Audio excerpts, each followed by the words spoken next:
এটা বাংলাদেশে মুদির ব্যবসা, এখানে বাগালা।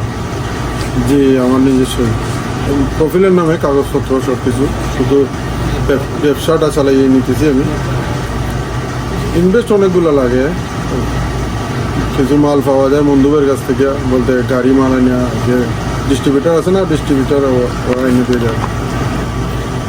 আনুমানিক সৌদি আরবের 20 থেকে 30,000 রিয়াল লাগবে। ম্যাক্সিমাম বাংলার 1 লাখ থেকে 70,000 টাকা আপনি খাইয়ে বাচ্চা পাঠাইতে পারবেন দেশে। ডিউটি তো ভাই অনেক লম্বা ভাই, সকাল 7টা 7:30 আসতে হয়, রাত্রে 12:30 1টার দিকে বাসায় যেতে হয়।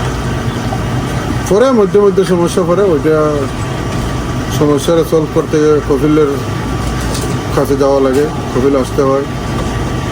সমস্যা আছে মনে করেন, এখানে বাংলাদেশও বলে এটা মফিল কোর্ট, যেন বলে বলদিয়া বলে, ওই বলদিয়া আসে, এসে মধ্যে মধ্যে কাগজপত্র দিকে বন্ধ করে দেয় অনেক সময়।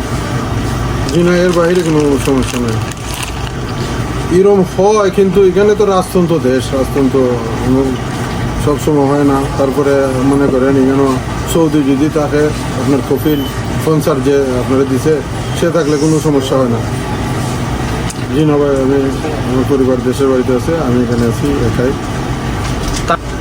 ডিউটি সকাল 7:30 থেকে মনে করেন রাত্রে 1টা পর্যন্ত ডিউটি করতে হয়। অল্প সময়ের ভিতরে এটা ম্যানেজ করে নিতে হয়, কিন্তু মনে করেন অনেক সময় হোটেলে খাইতে হয়, অনেক সময় বাসায় ফাঁক করে খাইতে হয়।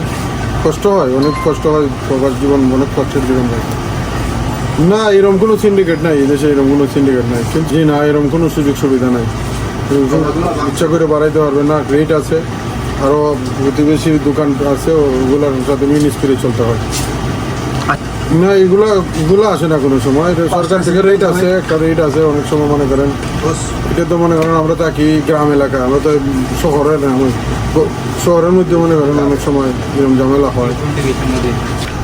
প্রথমে আপনার আইডি কার্ড, যেটা কামা বলে, এইটা লাগবে। কফিল থাকতে হইব আপনার মাস্ট। যদি কফিল থাকে বা আপনার কিছু পয়সা থাকে, তাহলে আপনি ব্যবসা করলে আপনার লাভবান হতে পারবেন।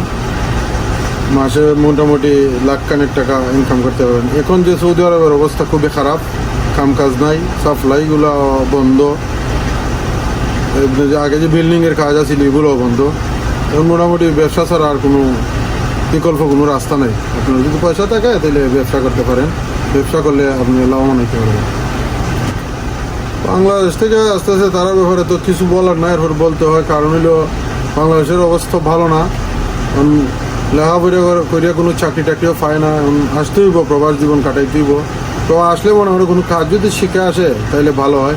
মনে করেন কোনো একটা দোকানে, কাপড়ের দোকানই হয়, বা যে কোনো একটা দোকান হয়, বা হোল্ডিংয়ের কাজ, অনেকগুলা কাজ আছে, তাই অ্যালুমিনিয়ামের কাজ, এগুলো শিখে আসলে ভালো হয় আর কি।